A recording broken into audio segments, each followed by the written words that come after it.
कलयुग पापों से बचना चाहते हैं तो कैसे करें उपाय। दोस्तों नमस्कार। आज हम आपको अपने वीडियो के माध्यम से बताएंगे कलयुग से बचने का प्रभावशाली उपाय। इस युग में अगर आप पाप नहीं भी किए हैं तो आपसे पाप करवाए जाएंगे। वो कैसे करेंगे आपको भी पता नहीं होगा, इसलिए इस युग का नाम दिया है कलयुग। जो लोग भगवान के भक्त होते हैं उन लोगों को भी नहीं छोड़ते हैं, स्वयं भगवान को भी नहीं छोड़ा इस युग में। तो दोस्तों, अगर आप चाहते हैं कलयुग के पापों से मुक्ति पाने का तो हमारे ये वीडियो अंत तक जरूर देखें। प्रिय मित्रों, सत्ययुग, द्वापर युग, त्रेता युग और फिर आया कलयुग। धर्मशास्त्र के अनुसार सत्ययुग में लोग सत्य वचन कहा करते थे। उस समय साधु, सन्यासी, ऋषि मुनियों जप तप करके अपने धर्म से जीवन व्यतीत करता। उसके बाद द्वापर युग आया, जहां लोग भगवान के भक्त और धार्मिक कथाएं सुनते थे, धर्म और अधर्म के ज्ञान प्राप्त करते थे।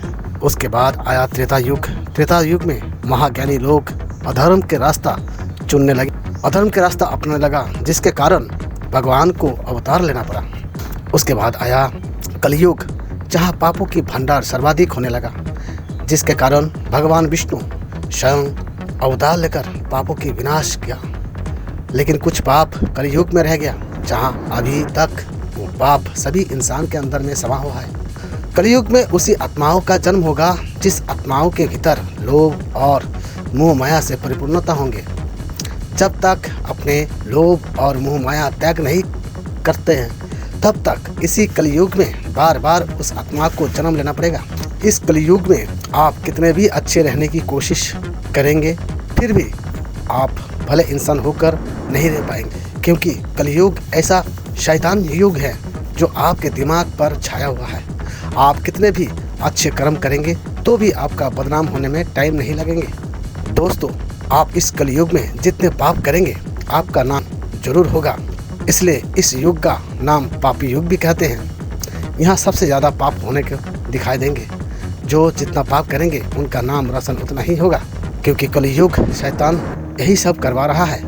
इस कलयुग में पुण्य आत्मा भी है और पापी आत्मा भी है। ये कौन पापी आत्मा और कौन पुण्य आत्मा ये तो कोई नहीं बता सकते हैं, लेकिन उनका स्वभाव देखकर आप जरूर बता सकते हैं ये पापी आदमी है, ये पापी आत्मा है।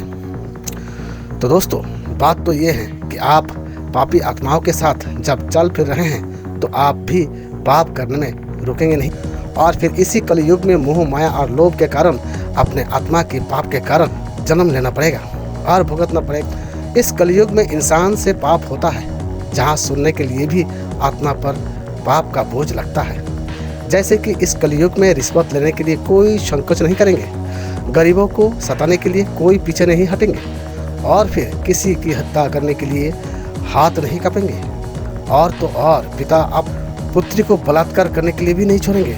और ये सब वही कलयुग शैतान करा रहा है, जिसके कारण आपको इस कलयुग में बार बार जन्म लेना पड़ेगा और इन पापियों से लड़ना पड़ेगा। ईश्वर को पहले ही पता था कि आने वाले समय में इंसान के लिए घोर संकट आने वाले हैं, इसलिए भगवान इंसान के रूप में अवतार लेकर मार्गदर्शन करवाया, जिससे आने वाले संकट से इंसान दूर रह सके, अपने आने वाले पापों से दूर रह सके।